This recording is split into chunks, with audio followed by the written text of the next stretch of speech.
বাংলাদেশ থেকে অর্থ পাচার করে বিভিন্ন দেশে গড়ে তোলা প্রায় 40,000 কোটি টাকার সম্পদের সন্ধান পেয়েছে জাতীয় রাজস্ব বোর্ড এনবিআর এর কেন্দ্রীয় গোয়েন্দা সেল সিআইসি। চলতি বছরের জানুয়ারি থেকে এ পর্যন্ত 5টি দেশের 7টি শহরে অনুসন্ধান চালিয়ে এসব অবৈধ সম্পদের তথ্য পাওয়া গেছে বলে প্রধান উপদেষ্টা প্রফেসর মোহাম্মদ ইউনূসকে জানিয়েছেন সিআইসির মহাপরিচালক আহসান হাবিব। বিশ্লেষকরা বলছেন, অর্থ পাচার প্রতিরোধে অবৈধ এসব সম্পদ উদ্ধারের পাশাপাশি অর্থ লুটকারীদের দৃষ্টান্তমূলক শাস্তির আওতায় আনতে হবে। বিস্তারিত দেখুন খালিদ আহসানের প্রতিবেদনে।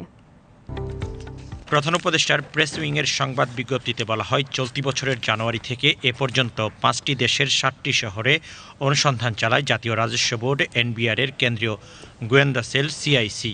এতে অর্থ পাচার করে বিভিন্ন দেশে গড়ে তোলা প্রায় 40,000 কোটি টাকার সম্পদের সন্ধান মেলে।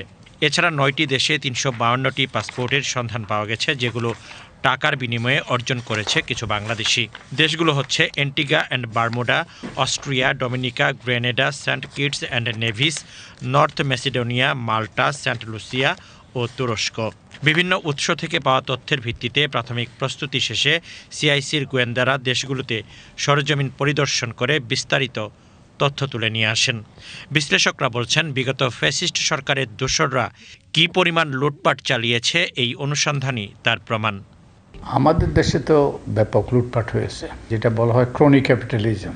আমাদের সাবেক সরকার প্রধান তার খয়েরকা তার যারা ঘনিষ্ঠ তাদেরকে বিভিন্ন রকম সুযোগ সুবিধা দিয়েছে এবং বিভিন্ন রকম অন্যায় সুযোগ সুবিধা দিয়েছে এবং তাদেরকে ব্যাংক লুট করার সুযোগ দিয়েছে এবং বিভিন্নভাবে দুর্নীতি দুর্বৃত্তায়নের সাথে জড়িত হওয়ার সুযোগ দিয়েছে। এরা এত নিকৃষ্ট, এইসব লোকরা লুটেরারা এত নিকৃষ্ট যে তারা লুটপাট করেছে, মানুষের মুখের ভাত কেড়ে নিয়েছে, পেটে লাথি দিয়েছে দরিদ্রদের, এবং এই অর্থ করে এই দেশে বিনিয়োগ না করে তারা বাইরে নিয়ে এটা বিভিন্নভাবে তারা লুকিয়ে রেখেছে কিংবা বিনিয়োগ করেছে। সার্বিকভাবে বলতে গেলে আমরা যদি পুরো এই ফ্যাসিস্ট রেজিমের আর্থিক খাতের যে লুটপাটের চিত্র বলি, তার মধ্যে কিন্তু খুবই সামান্য।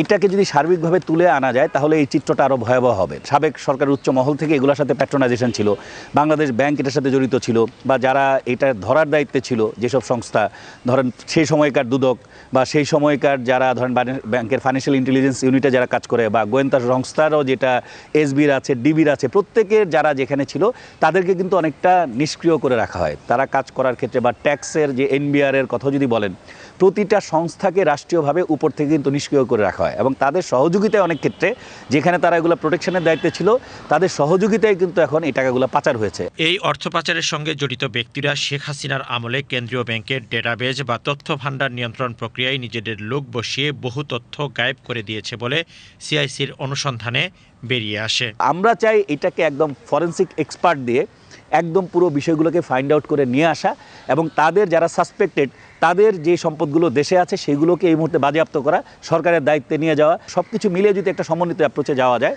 তখনই হয়তো আমরা বুঝতে পারবো যে এই আসলেই যে আমরা 36 জুলাই বলি বা 5ই আগস্ট বলি, যে স্পিরিটের বৈষম্যর জন্য দেশে এত বড় দুঃশাসন আর্থিক খাতে বা সবগুলো জায়গায় যে প্রতিটা প্রতিষ্ঠান যে ধ্বংস করা হয়েছে সেটাকে তখন বলা হবে যে আসলে আমরা ভিজিবল কিছু দেব। কিন্তু সন্ধান পেলেই হবে না, এই অর্থটা ফিরিয়ে আনার ব্যবস্থা করতে হবে, যেটা সহজ নয়।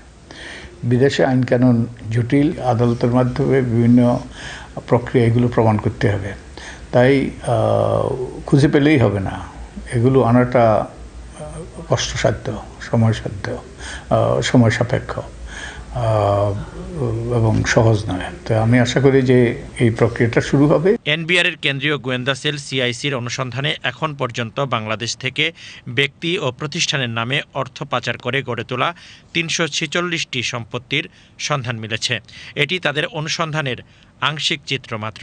এসব সম্পত্তি বাজেয়াপ্ত করে বাংলাদেশের অনুকূলে নিয়ে আসার জন্য এবং অর্থ পাচারে জড়িত ব্যক্তিদের সাজা নিশ্চিতের আহ্বান জানিয়েছেন বিশ্লেষকরা।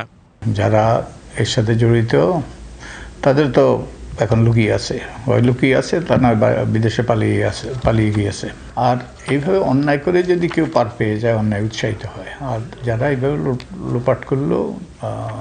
লুটপাট করে নিয়ে বিদেশে টাকা পাচার করলো, তাদেরকে এই টাকা যদি উদ্ধার করা যায় এবং একই সাথে তাদেরকে যদি বিচারের আওতায় আনা যায়, তাহলে ভবিষ্যতে এগুলোর বন্ধ হওয়ার সম্ভাবনা দেখা দেবে। তা আমি আশা করি সরকার এই দিকে নজর দেবে। এ বিষয়ে বিস্তারিত জানার পর অর্থ পাচারের সঙ্গে জড়িতদের চিহ্নিত করে আইনের আওতায় আনতে দুদক, সিআইসি ও পুলিশের সিআইডি সহ সংশ্লিষ্ট কর্তৃপক্ষের সমন্বয়ে যথাযথ ব্যবস্থা গ্রহণের নির্দেশ দিয়েছেন প্রধান উপদেষ্টা প্রফেসর মোহাম্মদ ইউনূস।